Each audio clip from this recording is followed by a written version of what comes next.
So I just thought I would chat about myself for a little while. I'm not sure what you want to know about me.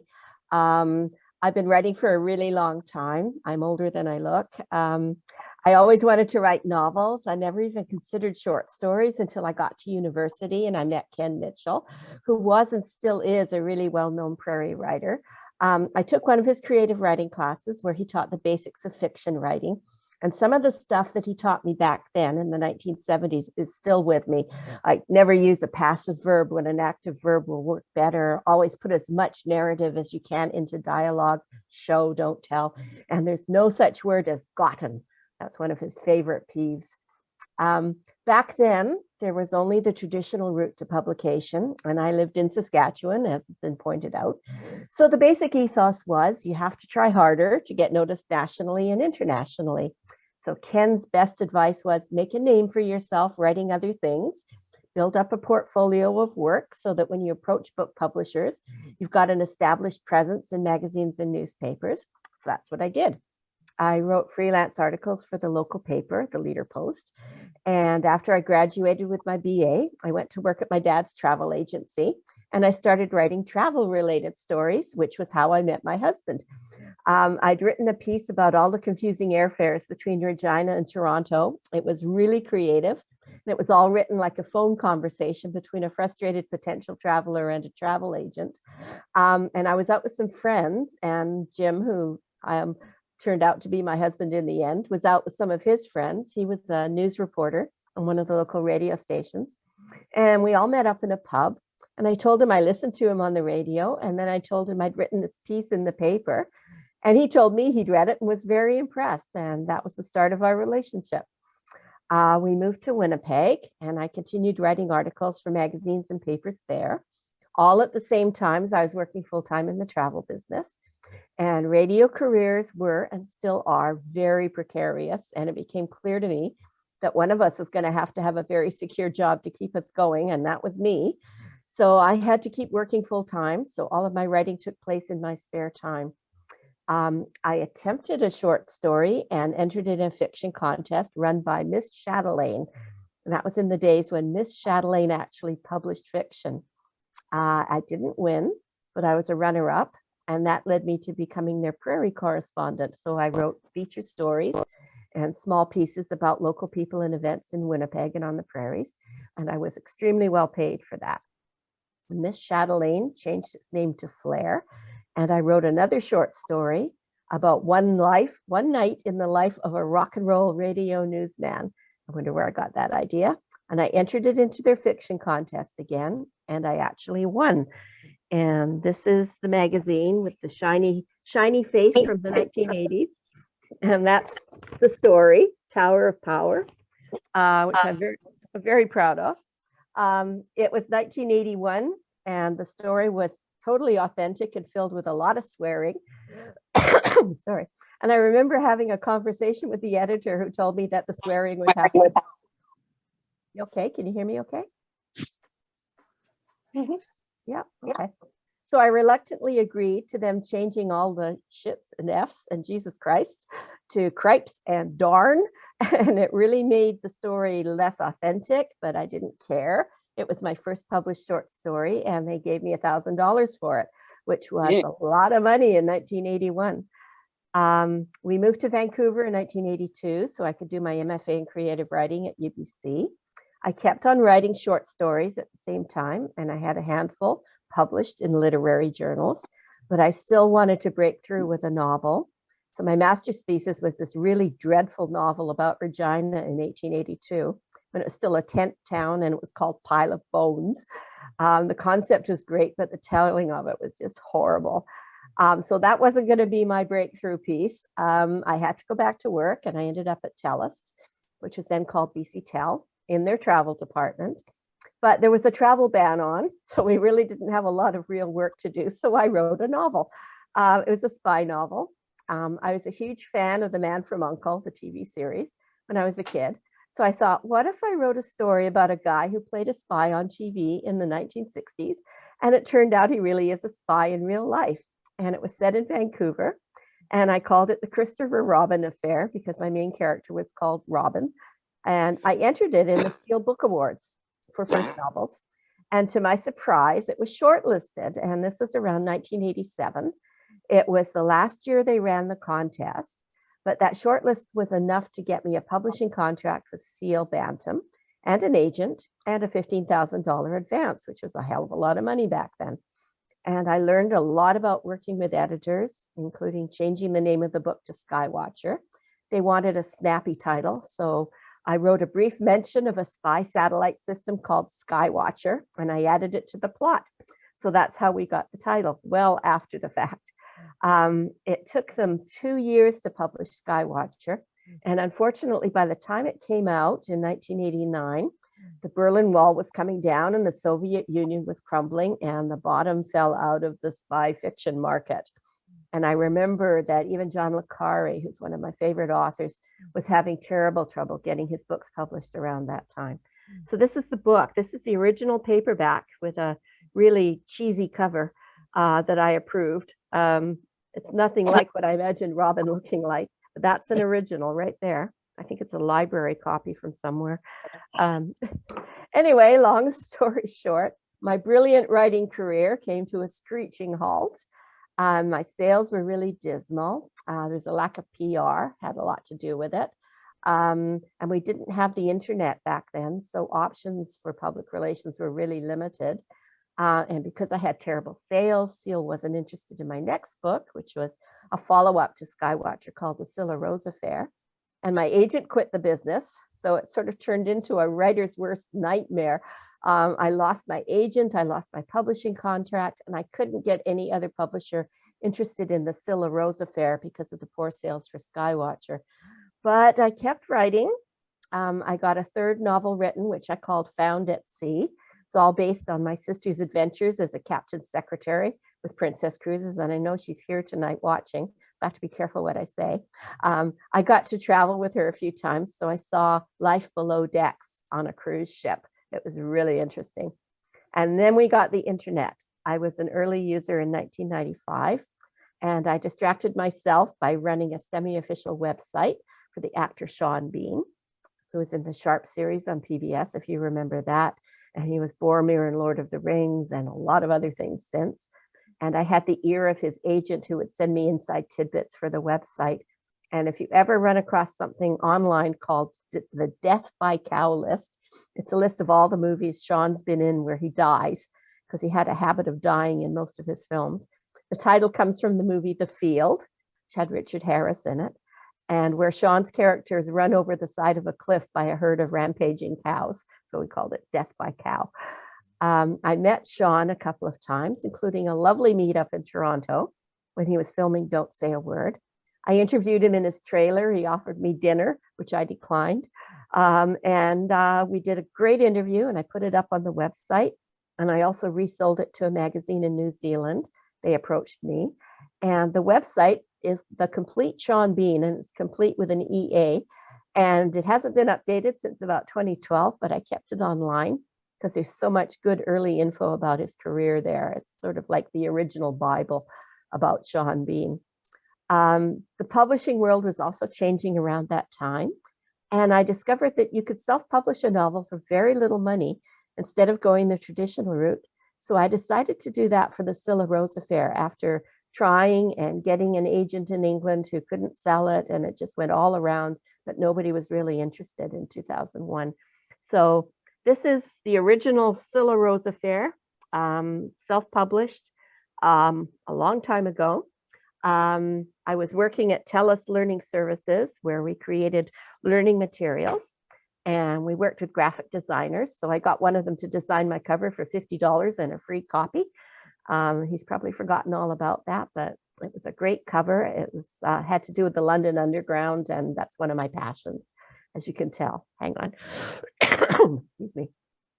So in 2003, I took a buyout from TELUS, and I went to Vancouver Film School to learn how to write screenplays. And my main project was Found at Sea, the unpublished novel that I'd written about a purser on a cruise ship in the Caribbean. So Found at Sea became a feature-length film script. And after I graduated from VFS, I had to go back to work again, this time at UBC. in their Department of Healthcare and Epidemiology. You had to be able to say it in order to be able to work there. It turned into the School of Population and Public Health, which is a little easier to say. I was a program assistant looking after master's and PhD students, and I kept writing. I picked up a writing partner, and for 7 years, we worked on TV and film scripts. And we optioned a couple of them locally for very little money, including Found at Sea. But 99% of all scripts never get moved into development, and that's what was happening with us. So nothing we did ever really got made into a film. Then around about 2012, I turned Found at Sea back into a novel. I set it in Alaska, and I made it about a shipboard entertainer instead of a purser. And I renamed it Cold Play on the advice of a friend. And I self-published it. And this is the original Cold Play with the photo taken by my husband of Marjorie Glacier when we went on a cruise to Alaska. It's a lovely cover. And this was around the time when self-publishing was gaining a lot of ground and was still considered quite unique. And the market wasn't flooded with books the way it is now. So it actually sold quite well. We had a launch on Facebook, and I had good word of mouth sales with friends on there and on Twitter. So I was quite happy with that. So after that, I wrote an accidental time travel novel called Persistence of Memory. And it was inspired by my family tree research, trying to track down a very mysterious great-grandfather of mine. And that was actually a screenplay first. I wrote it on my own without my partner. But then I very quickly turned it into a novel because I realized that I really wasn't very happy writing screenplays. I got much more of a sense of accomplishment doing novels. And so that's when I actually changed and went back to writing novels. I did a lot of querying, and I found a small publisher, Fable Press, that wanted to publish it. And they did a magnificent job. This is the cover they came up with. And I thought it was one of the best covers I've ever seen. But unfortunately, the overall sales for all of the books they brought out that year weren't as great as they expected, and they went out of business. But all of us authors who were impacted by that got together. We wrote some short stories based on our characters, and we centered it around the theme of carnival, and we put it into an ebook anthology that we put online to sell to our readers. And my short story was called Perhaps an Angel, and the rights reverted back to me after about 6 months, I think. So I put it online as a digital download. I think it's still there on Amazon.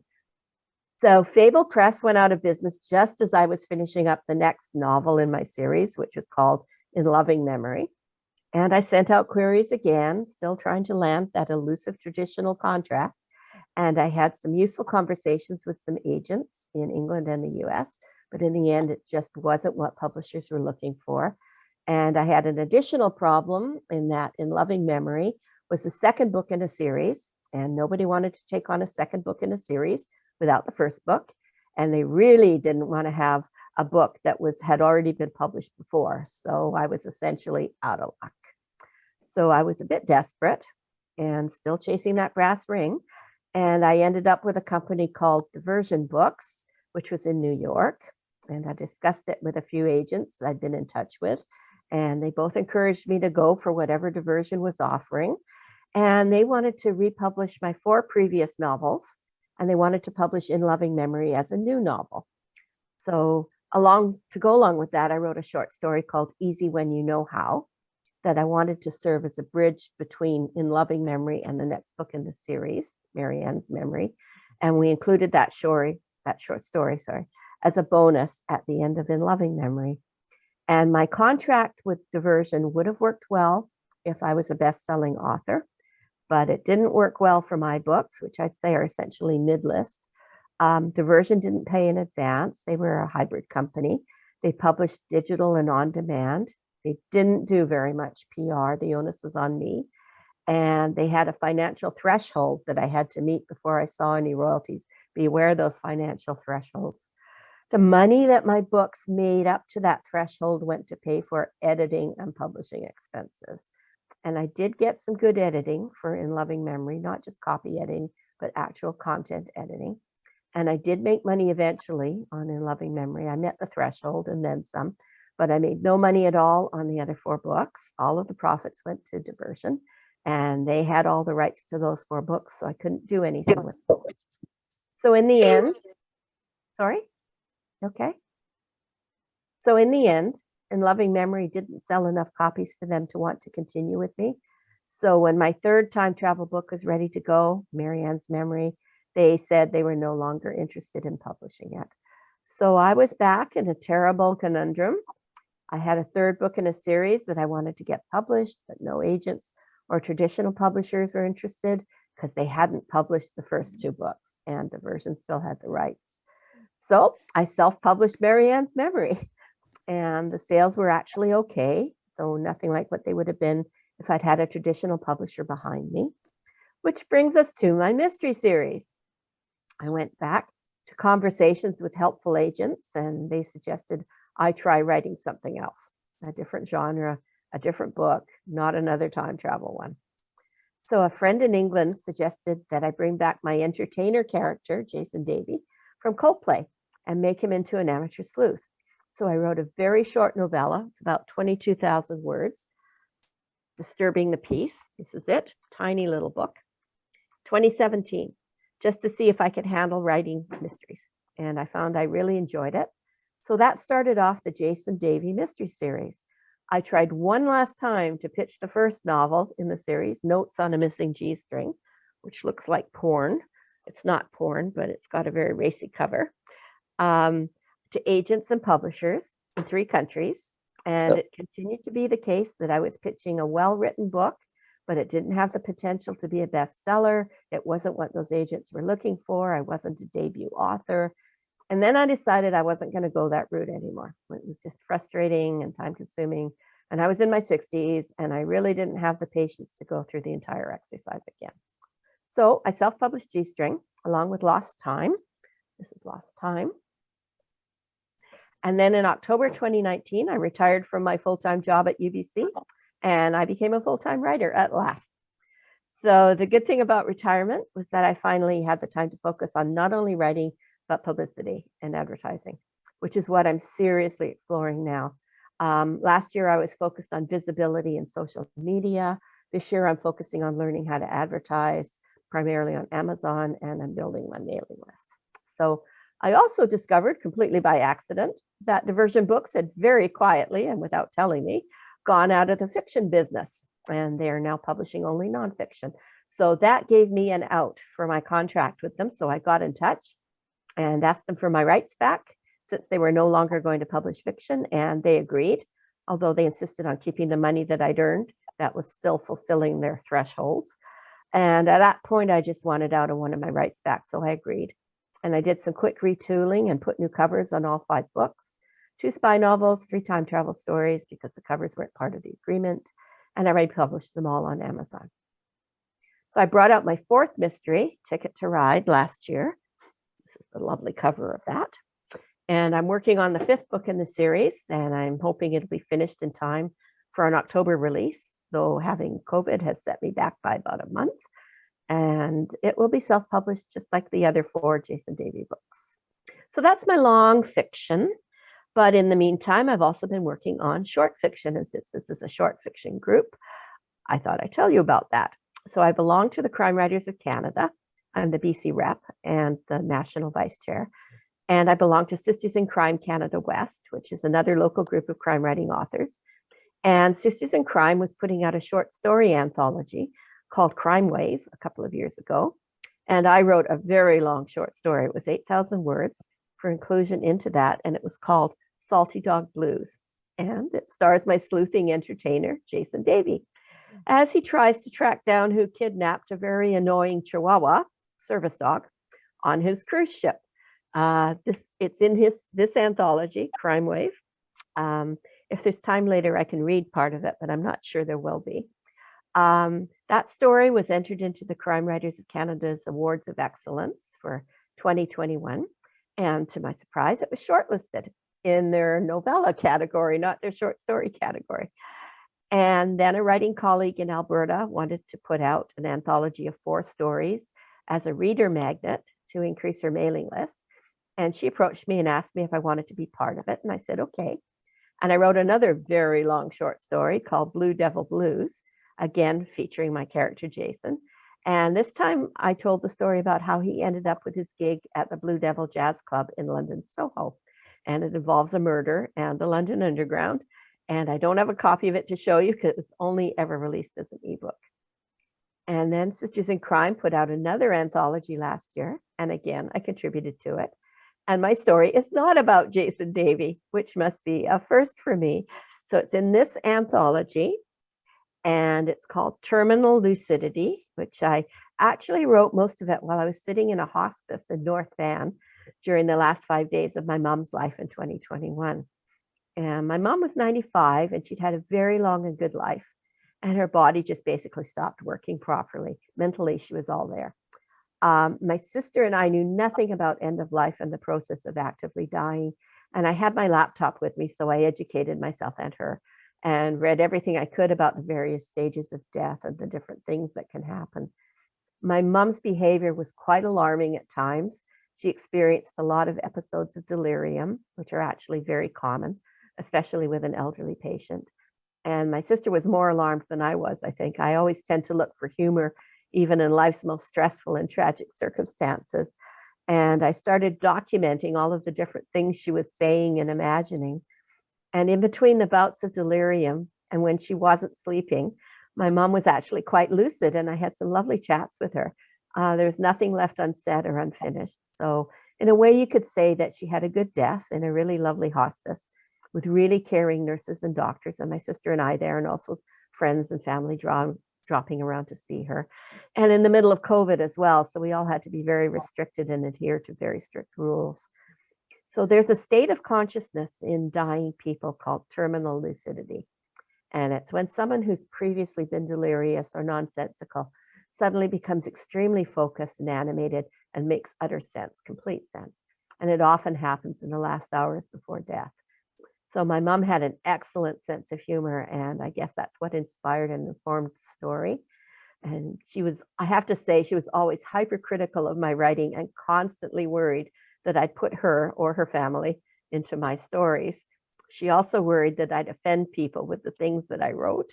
And I promised her while she was alive that I would not put her or her family into any of my stories. And I kept that promise. But terminal lucidity is sort of my breakout piece in response to that. At last, I could write about my mother. So I'm going to read Terminal Lucidity to you. It is a rather long piece. It's 4,500 words, but I hope it's entertaining. So I hope that's okay. Did you want me to carry on? Yes? I'm sure we'd all love to hear that, Winona. Okay. Yeah, go ahead. I will read it then. Yeah, Okay. and while she's reading, if anybody has any questions for Winona, if you could just put them in the chat. And again, for the open mic, I've got one person reading so far. If anybody else would like to read a short piece, perhaps up to 1,500 words, just put your name in the chat too. Okay. I can't see the chat right now because I'm reading off my screen, but I'll try and look in on it afterwards. I'll check the questions, Winona. Don't worry about that. Okay. All right. Okay. All right. Okay. So, thanks. Okay. So this is terminal lucidity. For 15 minutes, I'd been standing outside Beryl's hospice room, listening to her doting nephews, Gary and Kev, regale their 91-year-old aunt with lines from Monty Python and jokes about the plague and the collection of bodies.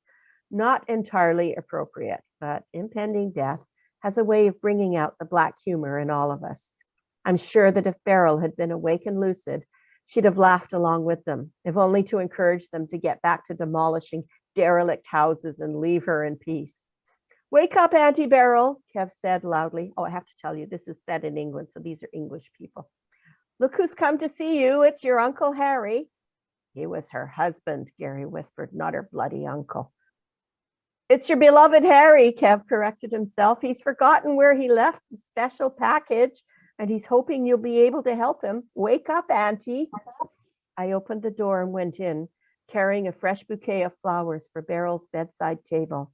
Not really within my remit as a nurse at the Blessed Sisters of the Holy Sorrows Hospice, but I'd known Beryl since I was 7 and she was 33, and it was something I very much wanted to do.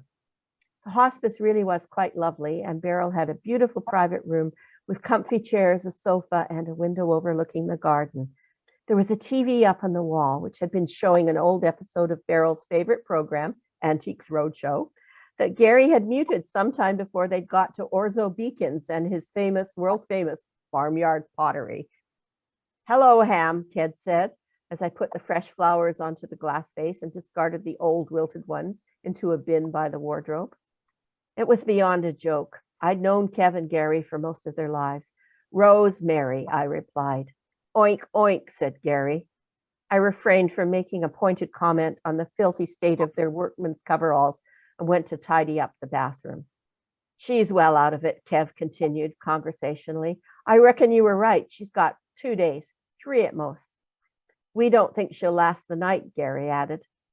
With the very elderly, I agreed, through the open bathroom door. The end can be quite unpredictable. Has she said anything to you about anything? Gary asked. Anything such as what? I replied. You know, his nibs, the airport job. His nibs was Harry, Beryl's husband, who in 1985 had been the leader of a gang of 6 who'd broken into a warehouse at Heathrow's cargo terminal and made off with 32 million pounds in gold, diamonds, and cash, of which very little was ever recovered. His photo, taken on a day trip to the seaside, was on Beryl's bedside table, next to a picture of Beryl herself from the mid-1950s, when she was a glamorous single showgirl at the Windmill Theatre in Soho. Harry's release from prison after 25 years for armed robbery was commemorated in a third photo on Beryl's table. She'd thrown a huge party to welcome him home, but he was on his last legs by then, a doddering old man with white hair and a faltering memory. He died the following year. No, I said, she hasn't mentioned anything at all. I continued my tidying until I was interrupted again, this time by Gary, shouting as if Beryl were deaf. Hello, Auntie. Doing all right, are we? I joined them at Beryl's bedside. She'd awakened with a sweet look on her face. Her lips were pursed into a little bow as she tried to make sense of her surroundings. Hello, Rosemary, she said, hazily, recognizing me. This isn't my bedroom. Who are these 2 men? You're in the hospice, Beryl, I explained patiently, and these 2 men are your nephews, Gary and Kevin. Oh, Beryl said thoughtfully, am I dying? The question made the 2 men squirm, in spite of their bring out your dead jokes, but it was an easy one for me. Yes, my love, I said, you are. Your body is so old and tired, it's not able to sustain you anymore. What's that cat doing on the wall over there? Beryl said, her mind leaping from rock to stone in a river of confusion. He's been there all morning. He's up to no good. And that singing, can't you make it stop? It's very annoying. There's no cat, Beryl, I said patiently. It's your mind playing tricks on you. I can't make out the words. He's singing to the cat. Where's the cat? He's disappeared now. He went up into the ceiling. Why is that light on? Where's that boy? He keeps singing that awful song. Fetch my scissors. I must cut his hair. He's chopped down all my roses. There's no singing, Auntie Beryl, Kev said with less patience. There's no cat, there's no boy, and there's no bloody roses. It's the delirium, I explained. It's very common in the elderly, especially during their last stages. We must simply reassure her and keep her calm. It's nothing to be alarmed about.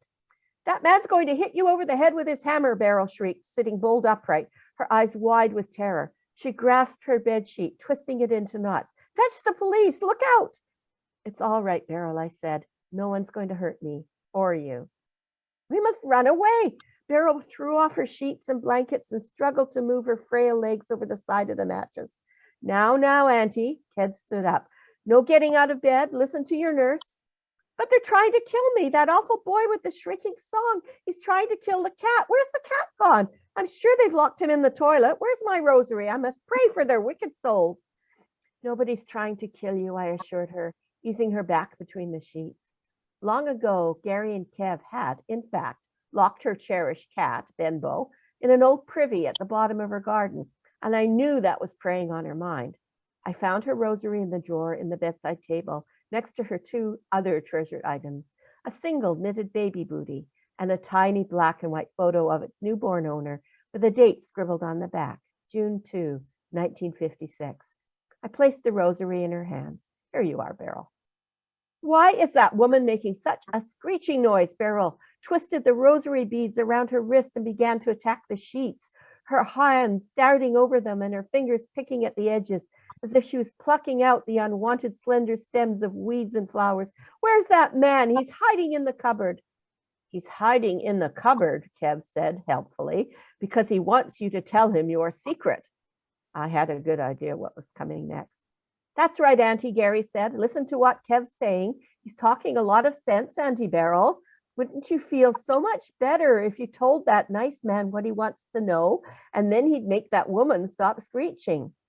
Beryl looked at Gary and then at Kev. Have you come about Harry's pension? The papers are in that big box beside the fireplace with all the numbers written on the lid. No, bloody Auntie Beryl, Kev said under his breath. We're not here about bloody Harry's bloody pension. She's not in her right mind, I explained gently. It's to be expected. Yes, we know that, Gary said, but will she ever be in her right mind again? Perhaps, I said. Very elderly people often spend their final hours experiencing delirium, but sometimes towards the end, they come out of it for a little while and they exhibit signs of absolute clarity. There's a term for it, terminal lucidity. Then we'll wait, Kevin said, leaning over the bed. Won't we, Auntie Beryl? Where's my gin and tonic? Beryl replied. I asked for it ages ago. Fetch it for me immediately. And tell that boy to stop chalking rude words on the pavement. I've got to go out and buy some fish for Harry's tea. It was time for lunch, and Fiona, one of the other nurses, brought a tray for Beryl. Gary had gone off to McDonald's to buy hamburgers since the hospice's hospitality didn't extend quite as far as feeding visitors. I'll have some of that delicious trifle, Beryl decided, opening her mouth. I slid a spoonful of thick Scotch broth onto Beryl's tongue. Nothing wrong with her appetite then, Kev said, eyeing the bunch of fresh grapes on her tray. It is unusual, I replied. Normally, as the organs and other life processes begin to fail, the appetite decreases. The body has no further need for sustenance. Could have fooled me, Kev said. This is lovely trifle, Beryl said, licking her lips. She opened her mouth again and I spooned in another helping of Scotch broth. I must go out and buy some cream for the cat. Forget the bloody cat, Kev said impatiently. Where's Harry's stash buried, Auntie Beryl? Would you mind focusing on that? I believe I've left my knitting somewhere, Beryl replied. Would you have a look in the toilet for me? Kev tore 5 of Beryl's grapes off their stem and jammed them into his mouth. Soon, Gary returned from McDonald's with 2 paper bags. Anything, Gary asked. Nothing, Kev said in disgust, grabbing one of the paper bags and diving in. Come on, Auntie Beryl, Gary said, taking the spoon from me, dipping it into the bowl and holding it tantalizingly just out of reach of Beryl's tongue. Tell the nice men where Harry hid his takings, and I'll let you have some more soup. Trifle, Beryl said, shutting her eyes and opening her mouth wider. No more trifle till you cooperate, Auntie Beryl. The trouble with Gary and Kev was that they'd grown up with the belief that bullying was how you survived in life. They'd learned it from their father. In our school days in the late 1950s, they were known as the Cray twins of Croydon. By the late 1960s, the pair of them had honed their skills and become well-known gang enforcers in South London. I've no doubt the real Crays would have been terrified of them. I'm full now, Beryl said, opening her eyes. Take it away and give it to the cat. It's making such a row. She began to pick away at the blanket again. I must tidy up before the inspector arrives. There's a box by the fireplace. It's the box with all the numbers on the lid. It's got some very important papers in it. Harry was such a naughty man. He went to prison, you know. She's away with the fairies, Kevin complained, shoving the rest of his hamburger into his mouth. It's the delirium. I gently wiped Beryl's face and hands with a flannel I'd wet with warm water and some lavender-scented soap. Yes, Ham, we know, Gary answered with a good deal of sarcasm. Don't you have somewhere else you need to be? I suppose I could go and ring Father Peter, I said. Beryl did express to me in one of her more lucid moments that she would like to have a chat with a priest. I don't know how you put up with them, Fiona said at our nursing station. She'd obviously been eavesdropping after delivering Beryl's lunch. What was that all about? Harry's stash? He was the ringleader of the infamous Heathrow 6, I said. I realized she was far too young to remember any of the details, so I showed her the scan of an old front-page newspaper article that I kept on my phone. My goodness, she said, her eyes growing wide as she read it. Over the years, I said, some of the jewelry occasionally surfaced, but none of the money was ever found, and they speculated that most of the gold had been melted down and resold. It was rumored that the 6 men had agreed to hide the bulk of their takings in a secret location to be discreetly retrieved once they'd all served their prison sentences. Even split 6 ways, said Fiona. That's quite a lot of money. 2 of the robbers died in jail, I said, without ever confirming whether the rumor was true. A third, Harry's brother Fred, was released, but he was killed almost immediately in an unrelated accident. The 4th gang member expressed remorse when he was released, and he went to live in virtual poverty in the Hebrides. The 5th was put under surveillance after he got out, just like Harry, but he never led the police to any kind of secret buried cache. He died last year. They're all gone now, the robbers and their wives. Beryl's the last one left. And her 2 nephews are convinced the rumor's true, Fiona guessed. That Harry didn't go to his grave in silence, I replied, yes. They think she knows exactly where the jewels and cash are stashed, and they've made it their mission to find out where that is before she dies. Father Peter was always at his happiest when he had the opportunity to see a soul off on their final journey. I shall make our dear Beryl all shiny and new as she prepares to meet her maker, he promised. I shall be there within the hour. True to his word, Father Peter arrived 35 minutes later. I took him down to Beryl's room, where Gary and Kev had made themselves at home. The TV was showing a film, Lock, Stock, and 2 Smoking Barrels, at full volume.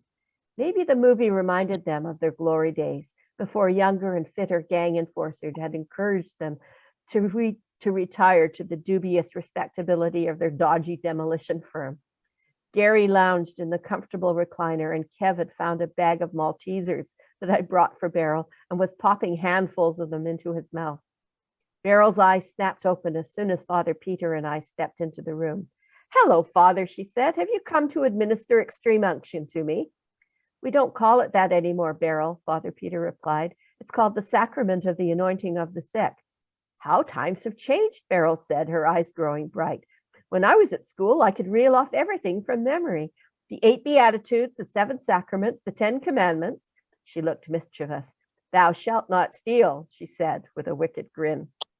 Blessed are the generous, Gary reminded her from the reclining chair, for they shall be amply rewarded in the kingdom of heaven.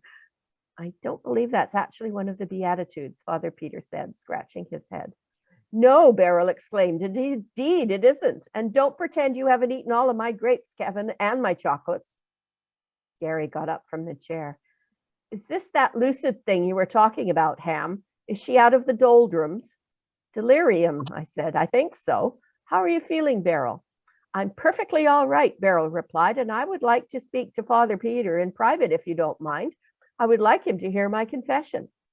Gary and Kev looked doubtful and then truly alarmed. Are you sure, Auntie Beryl? Kevin said. Wouldn't you like us to stay with you? To pray, Gary prompted. Yes, said Kev, to pray. The Holy Rosary. Our Father who art in heaven, blessed is the fruit of thy womb, Jesus. Certainly not, Beryl replied. Get away with you. Shoo. She gestured with her hands, sweeping the 2 men away. If you would just like to wait outside, Father Peter suggested, holding open the bedroom door.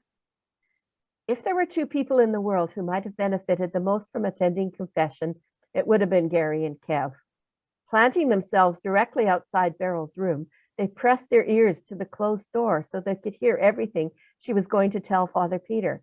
And then they made it very clear they didn't want me to linger. I left them to it and walked back to the nursing station to prep that afternoon's medications. I'd grown up near where Gary and Kev lived. It was around the corner from where Beryl and Harry lived. I was a very meek and humble little girl, which made me an easy target for the brothers. My last name, Ham, with 2 M's, didn't help matters. Whenever they saw me coming, Gary would shout, oink, oink, and Kev would snort loudly, and then they'd follow me home, usually adding some kind of culinary embellishment. Rosemary ham sandwiches for our tea, or ham and eggs on toast, oink, oink, which wouldn't have been so bad, really. Excuse me, if they just left it at that. But when they found out I was adopted, their taunts turned into really cruel jabs about how my real mom never wanted me and how my adoptive parents only took me in because someone had paid them to do it. And then, of course, their verbal abuse escalated into physical intimidation, stealing my things, threatening to burn me with a lit cigarette if I ever ratted on them, pelting me with stones and occasional dog droppings, usually fresh, and quite possibly not from a dog. I endured it all without fighting back, but my reluctance actually enraged them more because they were spoiling for a fight and I was clearly not going to indulge them. I met Beryl for the first time when she was in her front garden snipping some roses. Gary and Kev were chasing me down the road. Beryl spotted what was happening, yanked open her front gate and pulled me into safety. And then, after firmly shutting the gate, she berated Gary and Kev very loudly and very publicly. "Shame on you," she said. "I'm going to have words with your father." "You do that, Auntie Beryl," Gary said with a sneer.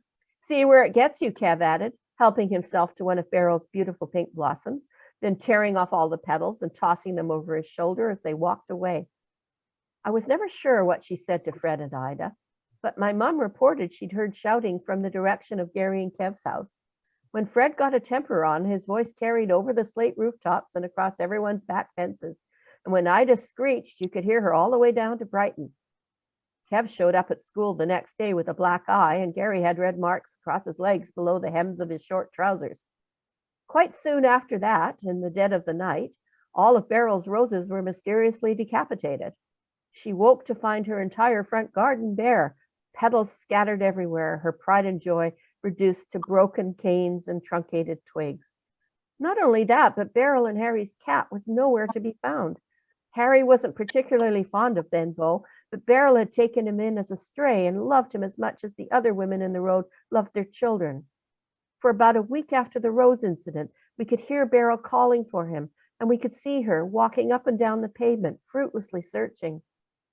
Beryl and Harry's house was very old. It had been built around 1847, a little 2 up and 2 down red brick dwelling at the end of a row of similar houses, all conjoined, with long back gardens and no indoor plumbing.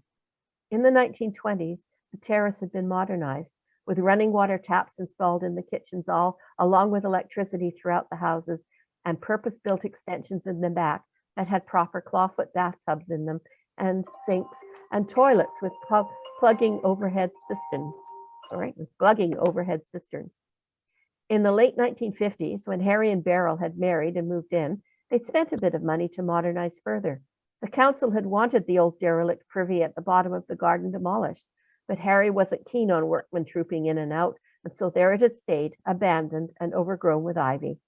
And that's where poor Benbow had eventually been located, half-starved, mewing piteously, with most of the fur in his tail shaved off and a dead rose tied around his neck with string.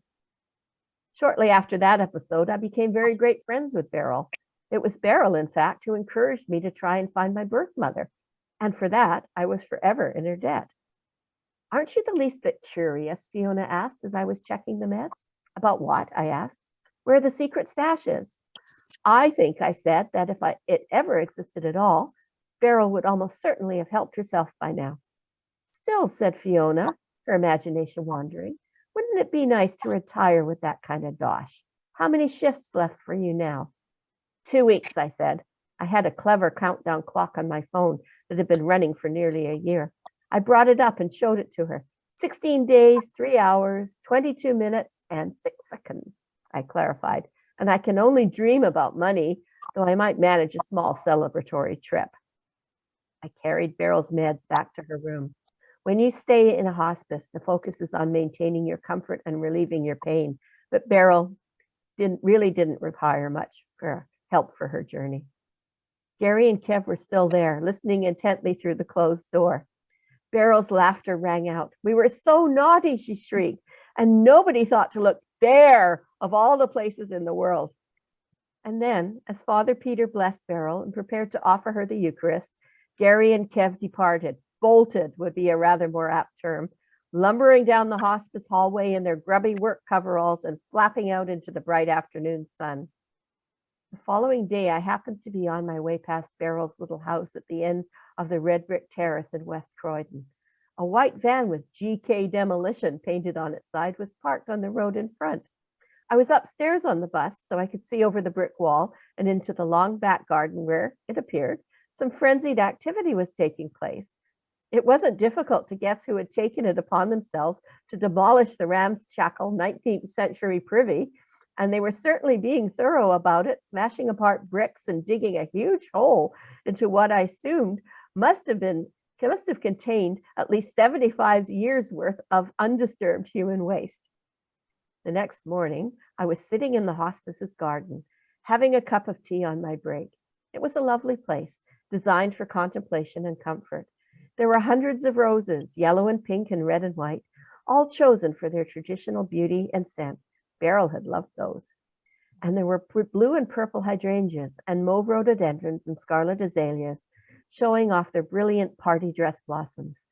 There was a little babbling fountain and a tiny medicinal herb planting, and there were nodding inky purple irises and giant poppies with fiery orange petals and curtains of pale lavender wisteria draped over wooden pergolas.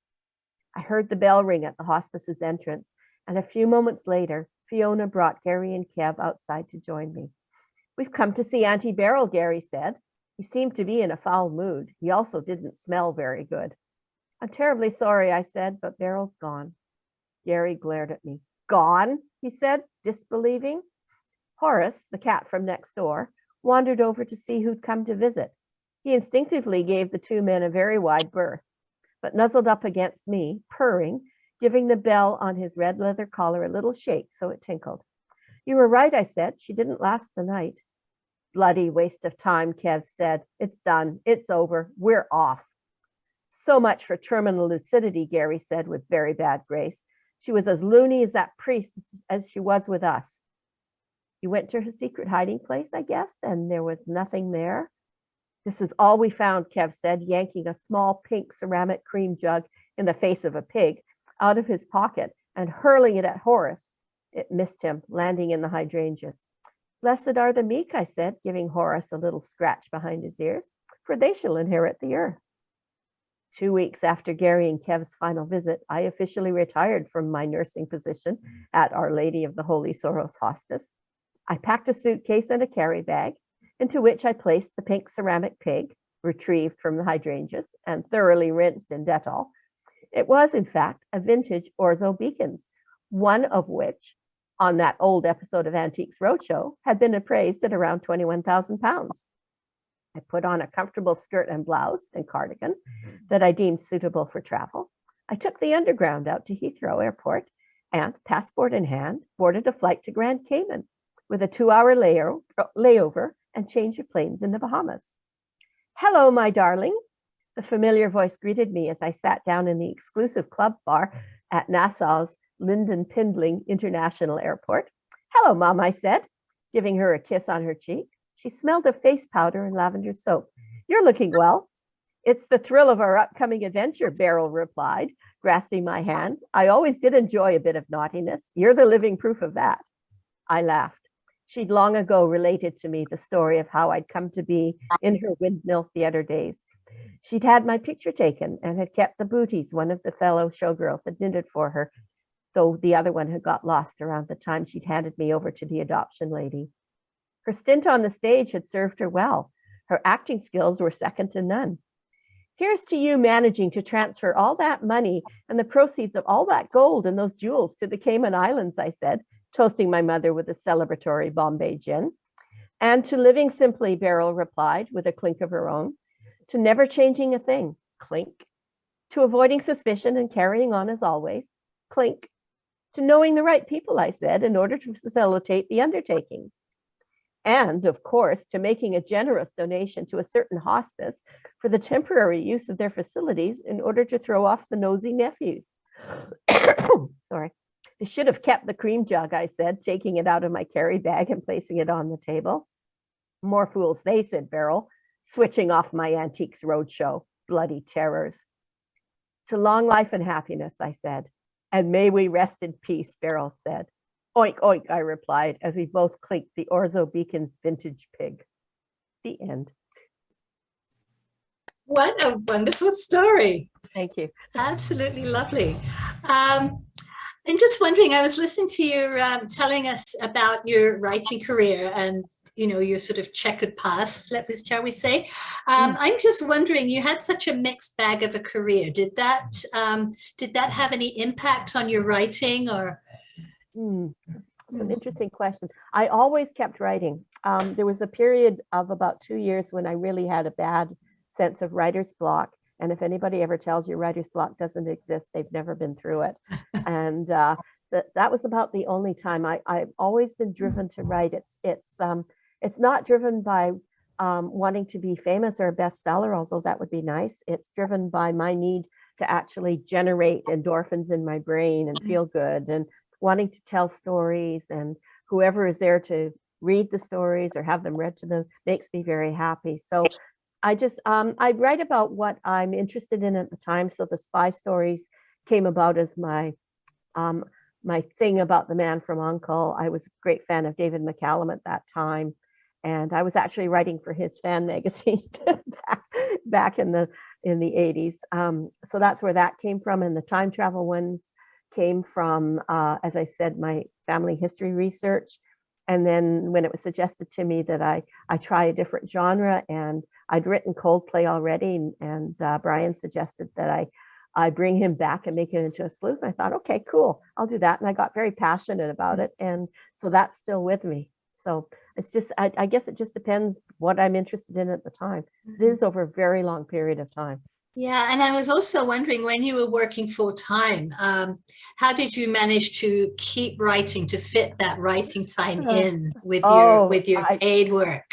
Well, when I worked for TELUS, for BC Tel, it was a little easier because I only lived 5 minutes away walking.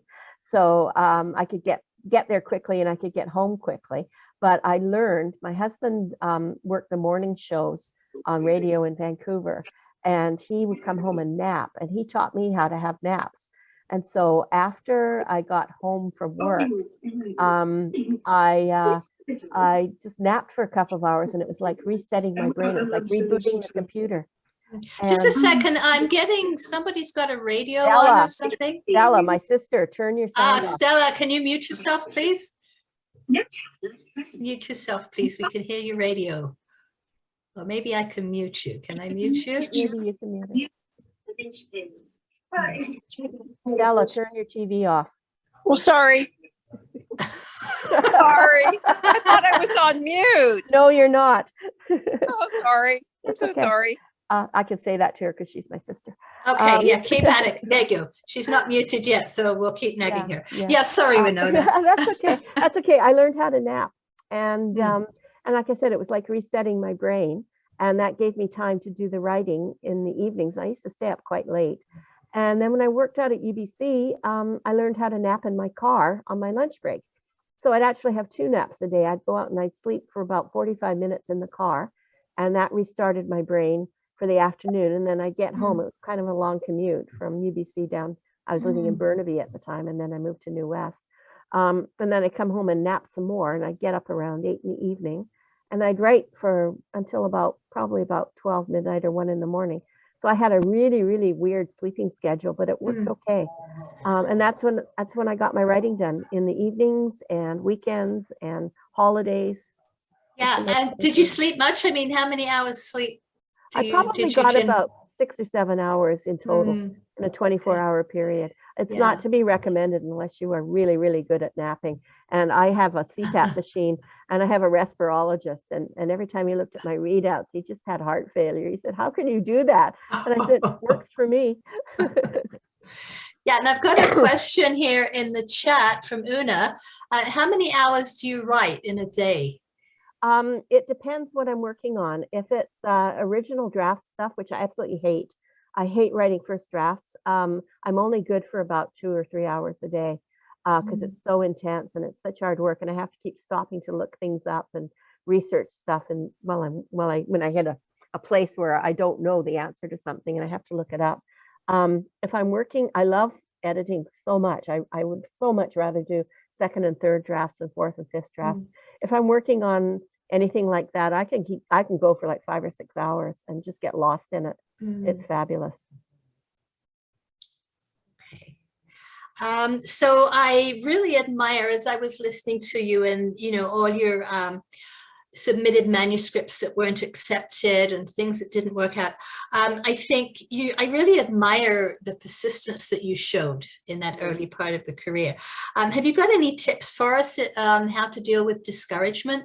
Well, there's a lot of, if you go online, there's a lot of those memes and things that everybody seems to be putting out that are designed to sort of keep you up and to assure you that you're not alone and that you're not the only person this has happened to. And I don't know, I just kept believing in myself and believing that if I wasn't going to make it this one way, I was going to make it another way. And in that time period when we've now transitioned to other platforms being available, not just the traditional route, there's so many opportunities out there now. I mean, there's so many more places for short fiction to be published, more than there ever were before. There's so many writers groups out there. There's so many supporting groups where you can read your stuff to other people or just join a group and they'll encourage you. And there's a lot of different ways to get published, and self-publication or indie publication doesn't have the bad connotations that it used to in the first place. There's a lot of indie writers now who are extremely respectable. I know of a couple who are members of Crime Writers of Canada, and I think Sisters in Crime, who've they've had publishing contracts and they've lost their contracts just because their publishers went in a different direction or decided that their stories weren't bestsellers anymore, and they've pivoted to self-publication. So I would just say, if you're writing short stories and you're continuously getting rejections, maybe think about workshopping them, or seeing if you've got some money, pay for an editor. I know editors are extremely expensive, but I think workshopping them with fellow writers is a good idea, and just keep trying. I mean, there's got to be a market for your stuff out there somewhere. Even if it's a small magazine, it's a start. If you're writing books, I would say, if you really want to go the route and go through the entire exercise of trying to get an agent, if you want to access the big publishers, or trying to get a publisher if you're trying to go with a small press that will take an unagented submission, you can try that. But if you continuously get rejections, I would consider that to be something that would cause you to want to give up. There are drawbacks to traditional publishers, and right now they're all looking for mostly debut writers, have really exciting, wonderful things to say, or they're looking for that magical book that will give them a lot of sales. And it's not usually a reflection on what you're writing. It's more a reflection on what the market is looking for and what they think they're looking for, and they're trying to second guess stuff. So I would just say, look at all your options and look at the drawbacks too, especially if you're impatient or you're older. If you go through the process of trying to get an agent or a publisher, it's a long process waiting for an answer, because most agents say, if you haven't heard from us in 3 to 6 months, then assume we're not interested. But while you're waiting, you're sitting and waiting, and you never do hear back from them if they're not interested. You just fade away.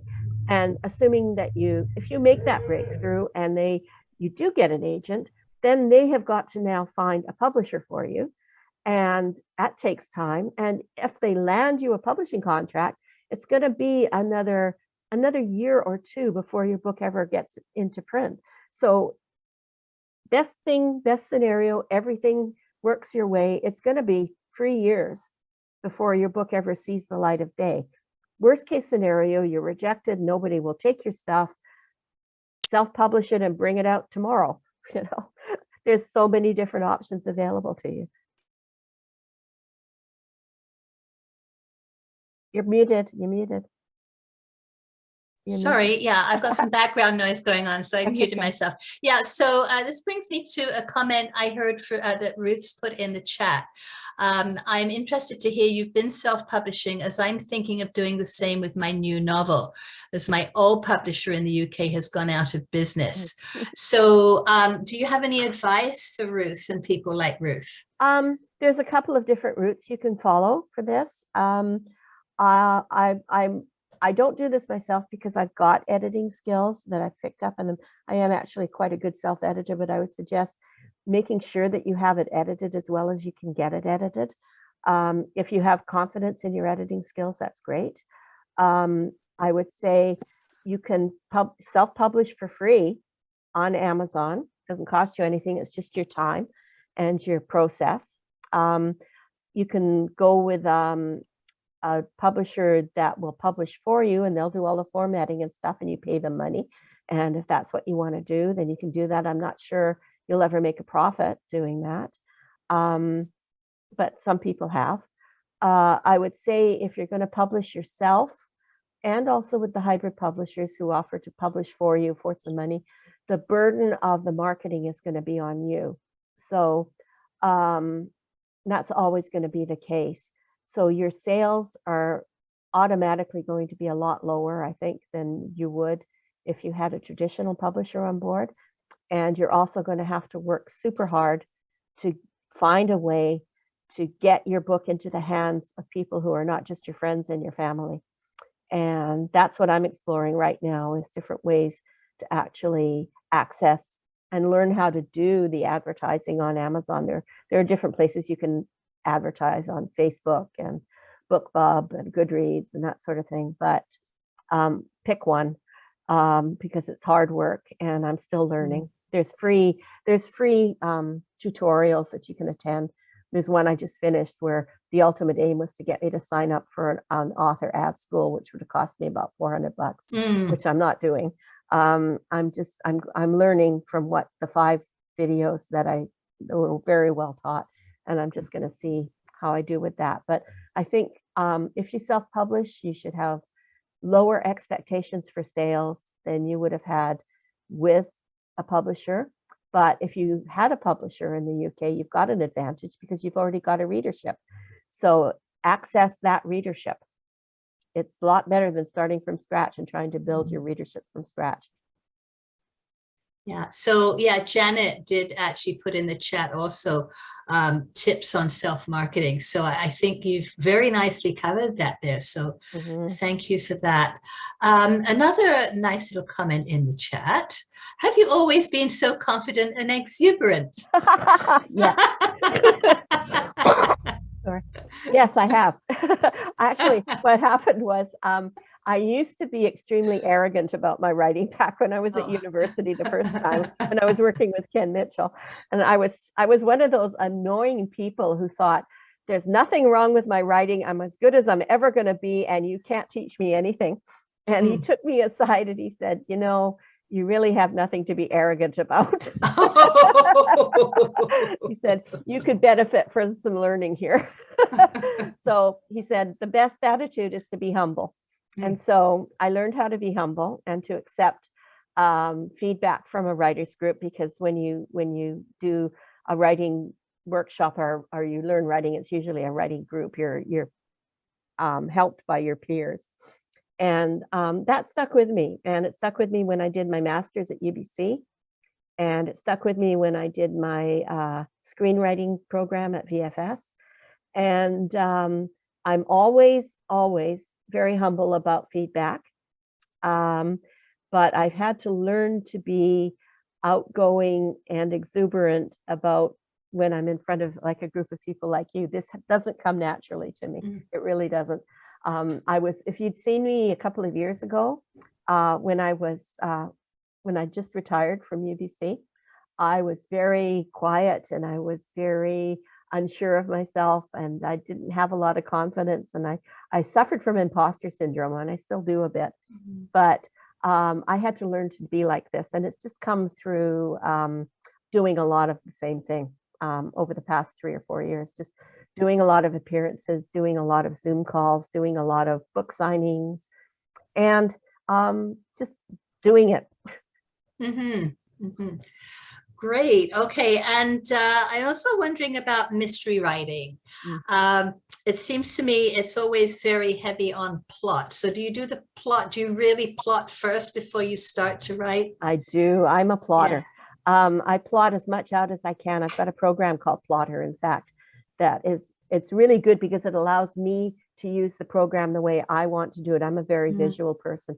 So it allows me to bend the way it works to suit me rather than me having to suit the way the program works. And it also allows me to do a series Bible. I can put characters in and everything. So yes, I plot out as much as I can, and there's nothing, I do an outline, And there's nothing that says in the rules that your outline can't change. And mine do, drastically sometimes, but I need to have that. I started doing that when I was working, because when you're working, a great part of your day is taken up using your brain for someone else. And then, at the end of the day, for 3 hours, you're going back to the story that you haven't thought about since last night. And it really helps to have that outline in place so you can go back to where you were and pick up the story and know exactly where you were and where you left off, and just pick up from there instead of having to think, oh God, what was I trying to say last time, and reading through everything. And with mysteries, there is a lot of plotting, it's true. But I know a lot of colleagues. This is one of the things that's helped me being with Sisters in Crime and being with Crime Writers of Canada. I've met a lot of writers, and a lot of them aren't plotters. They just fly by the seat of their pants, which is why they're called pantsers. And I think they probably have a really good idea in their head where they're going with the story. And they may plot out like a day in advance or something, what they're going to write that day. But they seem to function quite well. But I think they've got extremely good brains and good memories. Yeah, Winona, this has been absolutely wonderful. Thank you so much. You're very welcome, and thank you for having me. And very informative, and loved your story. Thank you. So I'm wondering, I've got somebody Paul's wanting to read. I wonder if we wouldn't perhaps take a 5-minute break before we finish. I'm just going to put Winona's website into the chat here again for you. It's www.winonakent.com. Thank you. And all of my books are on there, and all of the links onto Amazon are on there. I also sell through distribute through Ingram Spark. You have to pay a little bit of money for that, but it gets you into bookstores. If somebody wants to go to, like, say, a Chapters Indigo and order your book, then they will, because they can order it through that platform, and they won't do it otherwise. They won't order off Amazon because they don't make enough money. Yeah. Okay. So what's that one called? Ingram Spark. Okay. Do you sell your books at Groove Cat? I do, yes. They actually took my books on consignment, and they sold 3 copies for me. Lovely. And I'm going to take them 2 full sets, maybe tomorrow. And they're going to see if they can sell those for me. I'm really pleased because they have music in there as well, and it's a natural for my book. Yeah. So you can tell everyone where it is. So in case they're on 6th Street. I can't remember the address, but they're up on 6th Street near the IHOP. Yeah. Wonderful. Okay, great. Thank you so much. So maybe we'll take a 5-minute break, and then we'll come back for the reading, because I think Paul had his name on for the open mic. So that's okay with everybody, 5 minutes?